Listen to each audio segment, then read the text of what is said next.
I'm on a whole new timeline. And y'all, for the first time in my life, I feel like I have shifted my frequency and I actually believe in myself. I actually see me for who I really am. And it was a long time coming. And now I wake up every day, feeling like I know my worth, feeling I deserve everything that God, that the Creator has told me several times that I deserve, that I desire. That is my mission, but I never felt like I could do it. I am being intentional about my day, waking up with the right mindset. Every single fucking person in my life, and I didn't have no control over all of this, but everybody who wasn't able to come with me to this new chapter has completely disappeared. I literally woke up and was driving to work and was like, damn, I'm down to maybe two, maybe one and a half people from my old timeline. That's how you know when it's obvious things like that that has completely changed, that you're living and functioning and operating in a new space on a whole new frequency. So I went on FMLA from my job, family leave, medical, some shit. But I had to take a break from working because there was something had to be sacrifices. My mental health was in danger. I felt tired, overworked. My body started to shut down, y'all. Like it wasn't even funny. It was to the point where I could not ignore the signs. Constant headaches, constant back aches, body aches, feeling lethargic throughout the day. Um, my anxiety increased so bad to the point where I felt like I was literally going to die. And it wasn't fun and it wasn't cute and it was really fucking dangerous. I neglected my health, my physical health. I haven't been to the doctor, all because I was in autopilot, all because I was in go mode. And then to top it off, the cherry on top was all the pain that I was experiencing. I topped it off with alcohol. Now, for all my drinkers, we know that that shit numbs us, right? When you start drinking and it's no longer fun, you do it to mask that pain, to lighten the blow. You do it to pass time, or you sit in your room by yourself and you drink because you just don't want to feel anymore. That's where it gets dangerous. And I was there. Like I was there. I was there. I was feeling like I was losing myself and losing all hope of what I knew I was this whole fucking time. And so I had to take a break. I had to release whatever responsibility didn't deserve my immediate attention. And so the job was the first thing to go.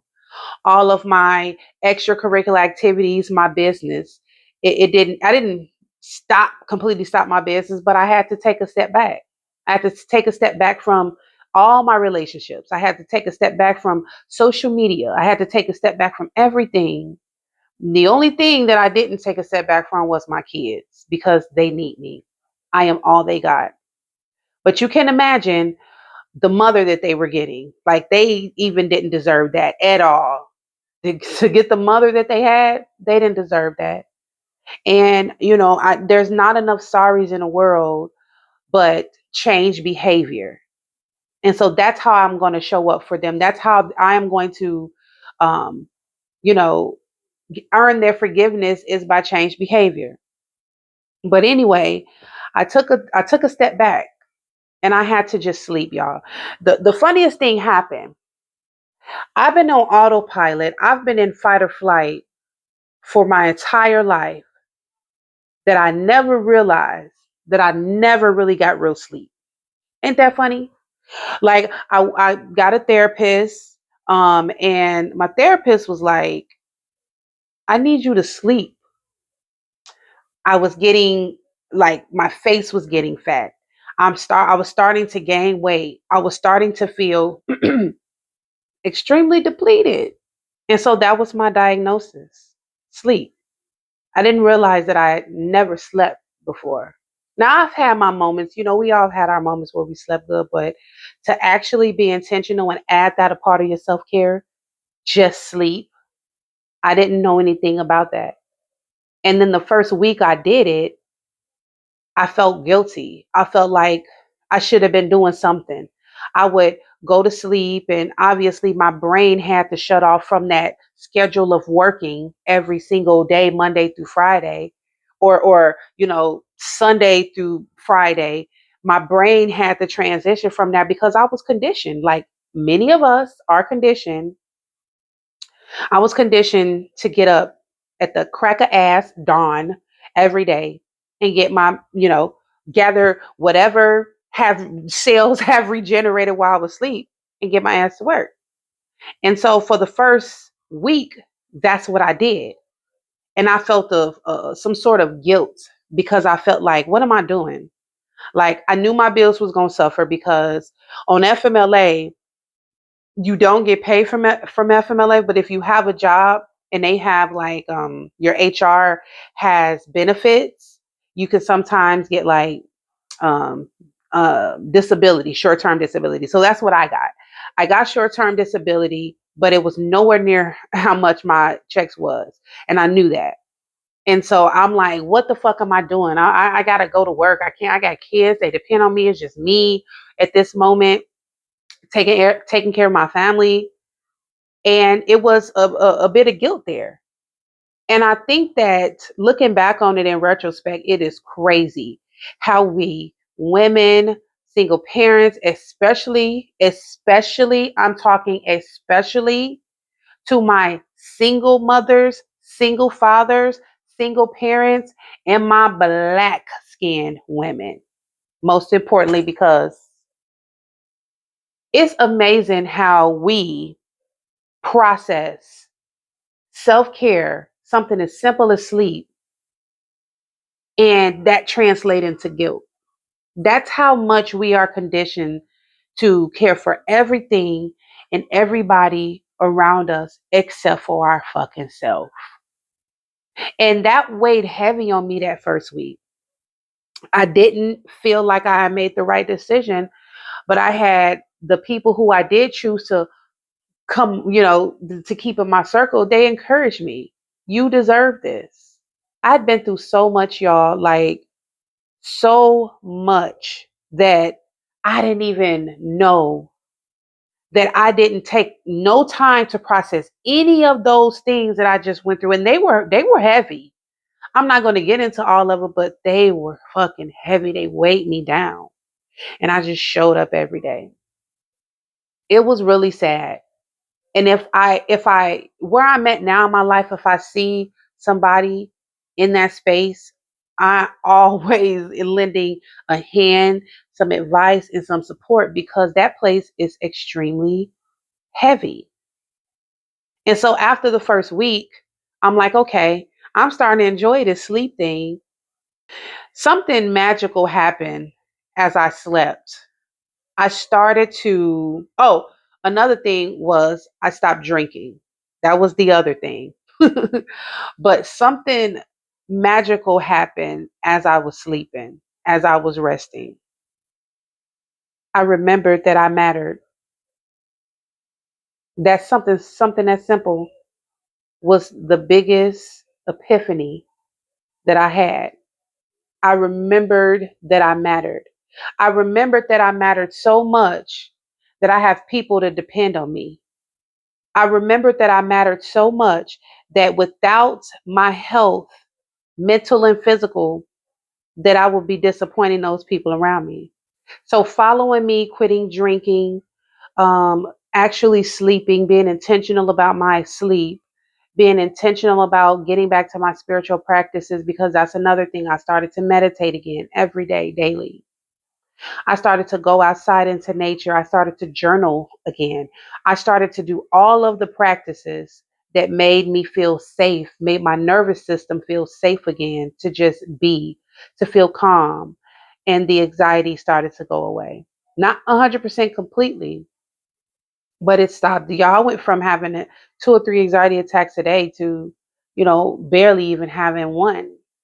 I think that my whole 6 weeks of FMLA, I think I may had like two anxiety attacks. I started to gain my strength.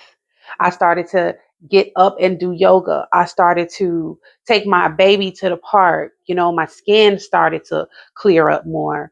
My face started to slim down more. I started to feel happy. I started to feel peace. And I started to feel like I loved myself and I was worthy. My frequency shifted. Okay. That's what they mean when they talk about you being on a whole new timeline. You feel it internally. There's a internal knowing, internal happiness, internal settling that you experience that bring you back to yourself, bring you back to your most authentic self. If you found this video, light attracts light, right? So you are shifting your frequency. You are at a place where you are ready to remember who the fuck you are. You are ready to walk in your essence, in your power, in your motherfucking prerogative, and create what you feel on the inside so it can manifest on the outside. You are in the right place. That feeling that you have, that inner knowing, you are about to, a light is about to be lit up under you. You are about to see your essence. You are about to see your abundance. You are about to see your flow. You are about to be happy again. If you're seeking a relationship, that relationship is about to come. If it hadn't already come and you're just not seeing it. If you are manifesting finances and a career, a business opportunity, opening doors. That's where I am. I feel like it is happening for us. Before I couldn't see that because I was on the wrong frequency. But everything happened exactly how it needed to happen. And I'm fucking glad it happened. Because during that time, we call that the tower moment. During that time when I felt my lowest, that's when I seen everything the clearest. So if you're here, welcome to the beginning of the rest of your fucking life because nothing is about to look the same. Nothing is about to feel the same. And even if those people are still around you, you're going to start seeing their true color. It's like the lens the rose colored lens clears. And now you're able to see people for exactly who they are, for exactly what they bring into your reality, into your orbit, into your existence. Okay, all those relationships that is bringing you down and making you feel like you're on that in that loop because of them, they're going to wash away. Okay, once you become intentional about your self-care, about your days, what you pull into your life, what you allow around you, everything fucking changes. I want you to go into your journal and I want you to write at the top chapter 1. And I want you to name this chapter in your life, name this journey. What does it feel like? What does it look like? Because for me, chapter 1 is about shifting frequencies. Okay. So write that chapter out. What do you want your life to look like in this space? I want peace. Okay. I want to walk in the essence of the healer. That's what this chapter means to me. That's what chapter 1 shifting frequencies means to me. So write in your journal about what this chapter means to you, how intentional you plan on living it, because the power is in our hands. Everybody go through that darkness. Everybody go through those dark periods. Obviously, it's to build us up. But that darkness, that dark period, it never lasts. So now that you are here, let's be intentional about how we move and moving forward. Okay? So I am so excited for us. I'm so excited for us. And in the comments, make sure you subscribe to my channel. But in the comments, okay, I want to hear your chapter names. Mine is shifting frequencies. What is yours? I cannot wait to see these comments, y'all.